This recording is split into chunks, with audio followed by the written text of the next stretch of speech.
Hello and welcome to Heavy Metal Rex. My name is Awais, and today I wanted to take a look at the Elantra N and the 2024 WRX. Now recently, I made a video about the 2024 WRX and the price changes, and let's say things are starting to get a little complicated when it comes to price versus performance and the value that you're getting it. So let's go ahead and start it.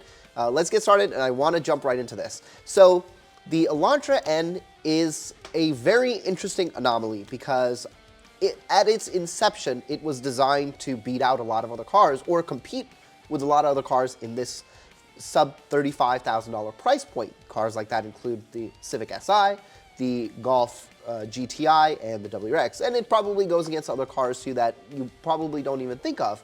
Cars like the Mazda 3, which does come with all-wheel drive and turbo, but I believe it's automatic only. And please forgive my voice. I've actually been sick the last couple of days, so I'm doing the best I can to sound normal. So why is this interesting now?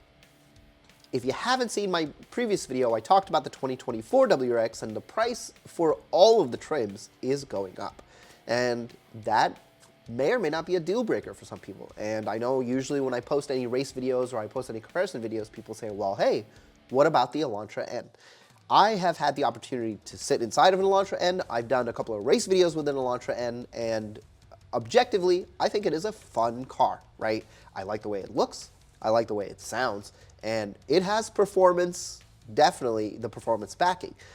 It comes in also at $32,000, $32,900. Of course, MSRP around you is going to vary. Now, when the 2022 WRX first launched, it was I think it was it started at like $29,000, which is much lower than 32 and which is lower than other cars.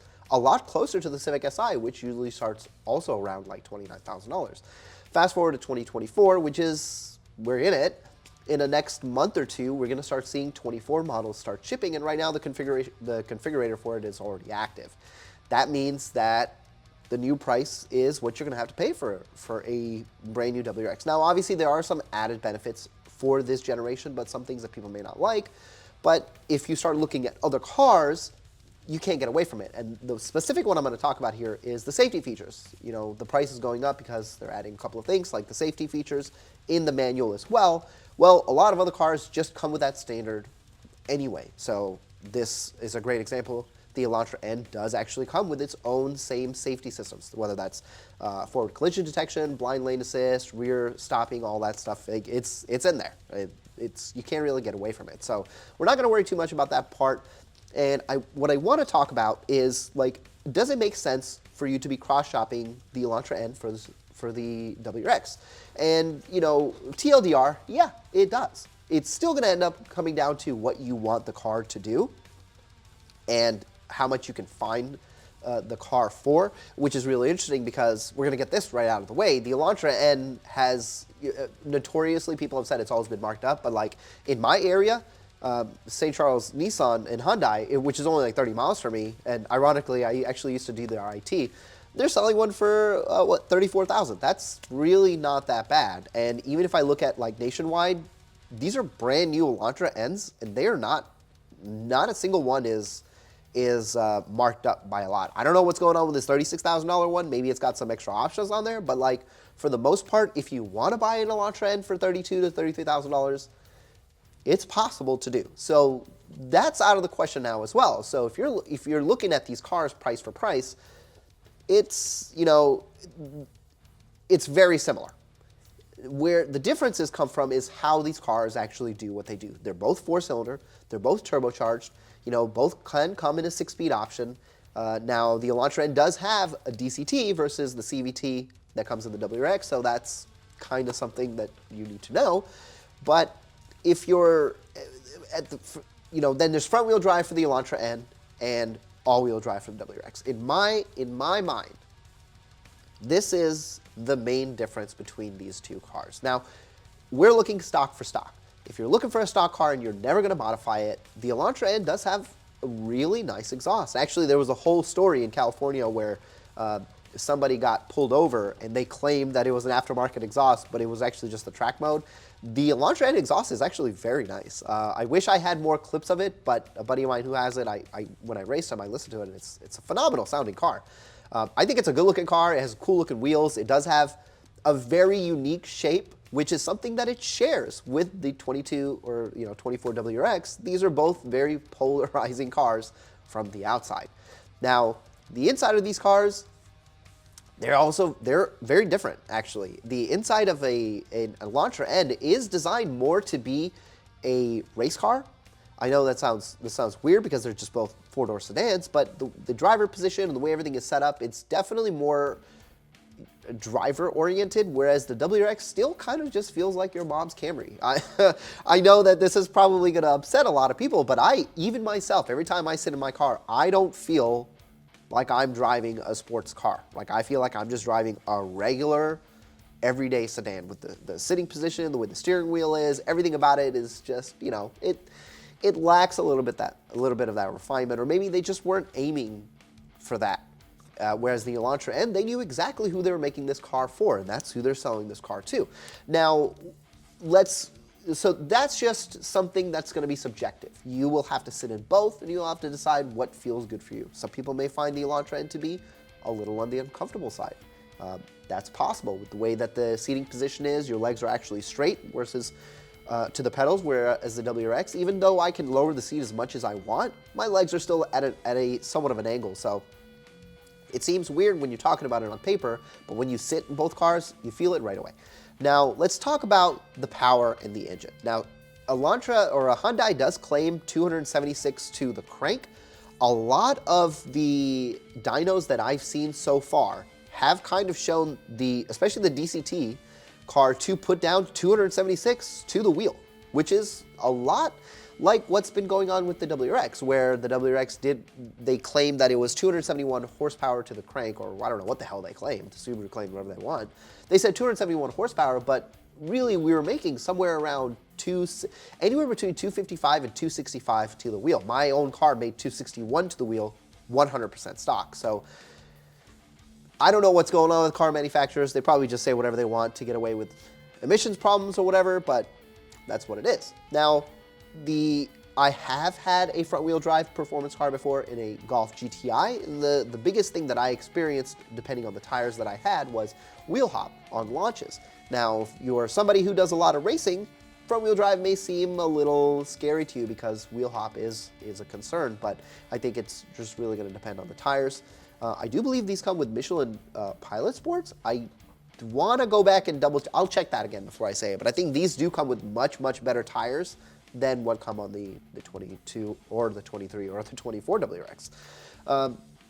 The manual dyno that I found was a little bit lower on the Elantra N, somewhere around like 250-ish is the highest that I've been able to find on a dynojet. Of course, don't spend a whole lot of time on the Elantra N forums and the subreddit, so I don't know exactly what people have been making. The only person I really know is my friend Marcin over on Polish Bullet, who does tons of Elantra N content. If you don't watch him and you like Elantra Ns, go check his channel out. He's been pretty much my main resource on a lot of this stuff, and I hope to go to Chicago one day and race him and actually do that. I think that'll be a lot of fun. Now, stock for stock, they're very similar cars, other than, again, the drivetrain. There is something to be said about a front-wheel drive car in the snow. Even with snow tires, it's still a very good car to drive. Of course, an all-wheel drive is going to be maybe just that fraction bit better, but if you are in hot climates, that's not even really relevant to you. Maybe all-wheel drive is not important. Like, let's say you live down in Texas. Yeah, all-wheel drive is fun, but there's nothing wrong with front-wheel drive cars. We have a lot of really good front-wheel drive cars out there. Now, all that stuff is great. Performance is awesome, but if you're buying these cars stock and you want something that lasts, Hyundai has never really been known for reliability. And I know that sounds weird coming from somebody who has a Subaru, but realistically, even a lot of Subarus have been known for extreme reliability. It's only when they add a turbo to them, things get a little crazy. But older Hyundais were almost throwaway cars, and they never really have been what one would consider for longevity. Now, this is not really present on the WRX forum, but the subreddit for the Elantra Ns were nice enough to actually compile all of the known issues that have been going on with the Elantra N since its conception. And I gotta say, it's a lot of stuff. So if you're looking for a car that you want to daily and you really want to drive it hard and you don't want to have a lot of issues or you don't want to have to use your 100,000 mile warranty, this is something to take a look at. Now, there's a couple of issues here. You know, they're talking about fuel injectors. The clutch, the transmission did have a recall on it. I don't really know what this is. Heavy spray from car washes rain or so directly into the engine bay may cause the knock sensor to fault and the car will go into limp mode. That's pretty crazy.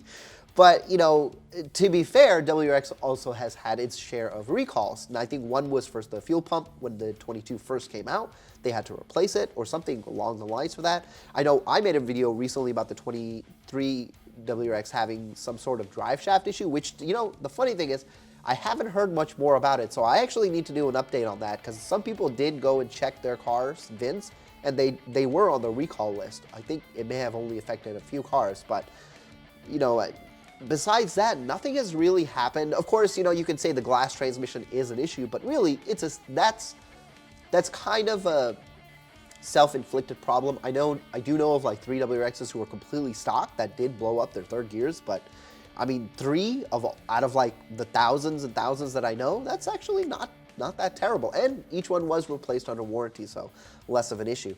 I have heard, again, this is anecdotal, but I have heard of people having issues going in for warranty with Hyundai. I actually have a buddy of mine who had, his girlfriend had an Elantra N, and this is not the same one that I raced. This is a different buddy here in St. Louis. And they did run into some issues when trying to get the transmission recall done, which doesn't make any sense because it was actually a recall. They didn't really have any reason to ask any questions, but that may be different from dealer to dealer. Now, with the WRX, we don't really have anything like that because there are not a whole lot of issues. I think the biggest issue that people have with the WRX is actually the infotainment system, and that's kind of, I guess you could chalk that up to a learning experience for Subaru because they've never really had anything that robust before. Usually the inside of Subaru kind of sucks. And I say I'm happy to have what we have, but cutting edge is not what Subaru does. So, you know, they don't get a pass for it, but if that's the best we have, I can't really complain about that. So here is one dyno that somebody has said this is completely stock, 276, which is exactly what was claimed to it be making on the crank, which is not bad. I think I have another one here somewhere. Yeah, here's another one. This one's for a manual, 242, which seems kind of low, but I've seen another one somewhere that was 250 that it checks out. Now, what I wanted to do, so let's get past, let's say you decided to get an Elantra N, right? And you're thinking, okay, well, my decision was between the WRX and the Elantra, and you're looking past the stock power, and now you're getting into aftermarket support. It is a fact that Subaru has had a long history of aftermarket support, both for power and for cosmetics. The same can't be said for the Hyundai. So if you're looking for that to be, if that's a factor for you, there are great options. Like recently, well, I can't really say recently, this is 2 years ago. I'm sure it's been updated since, but Lat3 has made theirs to 400 horsepower, but that was using meth injection. I'm sure that there are other ethanol powered Elantra Ns. I know of one, I cannot remember his YouTube channel, but he races tons of people. And if I find it, I'll throw it on the screen so you guys can follow him as well. I think he's making somewhere around 360 to 370 horsepower, I believe, with a downpipe and some tuning systems. I have not been able to find a whole lot of tuning systems other than piggyback systems. Like I do know that they do have the JB4 on there, and there's a couple of other options like my buddy over here, he uses the Stillen True Control piggyback system. And in this particular video he made, I think on 93, like 330, 340 horsepower, that is a lot of power. That's a good amount of power. That's basically what my car is making with an intake and a J-pipe on 93. I'm making about 340, 345. So really the power difference is you're not that far off from what you can make on the Elantra versus the WRX, which makes this a little more complicated because, you know, it still comes down to what you need more. You know, if obviously in my case, I love playing in the snow, so I did go with the all-wheel drive. Now, another thing that I was really curious about is we do not have an LSD in the WRX. You know, we have open diffs front and back, which kind of sucks, but it is what it is. We do have, what do they call it? VDC, vehicle dynamic control, but it's basically what it is. It's electronic braking to help stop the wheel that loses power, which sucks, right? It's terrible. I would much prefer to have a mechanical LSD. So I was curious, what does the Elantra N come with? And goddamn, I don't even know how to describe what it is I'm looking at. It has what they call an eLSD. There is a mechanical clutch somewhere, but it is controlled by an electronic controller. This is their workflow, you know, vehicle information, the eLSD kicks in, a hydraulic pump of some kind moves some sort of piston, and there's some sort of multi-plate clutch, and traction is redistributed. It seems better than the WRX, but I can't be sure. One thing that I forgot to look at was Car and Driver's lightning lap, and I do believe the Elantra N was actually ahead of the 22 WRX, so that is something to say. So let's see, do they have it had a lap time of 3 minutes and 7 seconds. If I go and look at the lightning lap for the 22 WRX, I do believe that it was slower. Yeah, 3 minutes and 11 seconds is what the WRX did. So take that for what you will. The Hyundai Elantra did have, Michelin Pilot Sport 4S. Considerable better tire, like a considerably better tire than the Sport Max GT600. Another thing to remember, the Elantra N, especially the manual, is much lighter than what the tested was. I believe they were testing a limited. They tested a limited, which is like 3,400 pounds, whereas I think the higher trim of the Elantra N is still, 3197. Do they have this boundary? Yeah, 3402 versus, so like, WRX is much heavier, something to take account. Like if you are buying one of these cars for fun, these are all the numbers that you're probably gonna look at, which is the same numbers that I would look at. And it makes it really difficult to compare these cars because you can hate Hyundai all you want. Fact remains, they did make a performance car to compete, and it is not a bad car. As long as you don't have any issues with it, but I can say the same thing about the WRX. As long as your transmission doesn't blow up, it's a fantastic car. And I try to be as objective with these things. Even though I have a WRX, I have no real reason to be biased, because if obviously I bought the WRX emotionally, I didn't buy it objectively. So, but if you're looking objectively, this is a hard package because there's a hard decision to make because the prices are very similar, the power is very close, except at stock power, the Elantra N is faster than the 22 WRX by, a little bit. And so if that matters to you, then realistically, you already know what you're going to buy. But when it comes to the aftermarket, it's very easy to make 400 horsepower on a 22 WRX. So, the WRX does have that going for it and is much cheaper to do so, let's say, compared to other platforms. So that's another thing you have to worry about. Now there is one other thing. The Elantra N does have this weird thing called octane learning, which is designed to test the fuel to make sure there's no pre-ignition detonation. It's a weird thing that it does, and I know that when I did my race with my buddy, people complained that we didn't do it on the car. It was actually done. That's something you have to kind of remember. You won't actually get full boost or full power unless you do that, and that basically happens every time you refuel the car. You have to drive like a certain speed, like between 68 or 95, and unlike high gear for 5 minutes before the engine learns and basically unlocks itself. So, and that's something to do to keep I think it's called oh my God, I can't even remember. It's basically to make sure that the octane level is okay, so you don't get pre-detonation. In the WRX, we have dam drops, but if you're stock, you won't even know what's going on. The car's just gonna let you roll with what you have. So just something to think about. All these cars have these little interesting features. Now, if you're looking for a car to buy in 2024, I'm gonna say it's gonna get really hard for you because there's a lot of really good options. And what's really interesting is the 2025 is gonna be even more interesting because the GTI is actually losing its manual transmission. So I don't know how many other cars are gonna lose it, but if that's a major factor for you, that actually strikes one more car off the list. So anyway, I hope you guys found this video informative, and if you're looking for information about any other cars, let me know down in the comments below, and I'll see if I can make a video about it. Anyway, I will see you guys in the next one.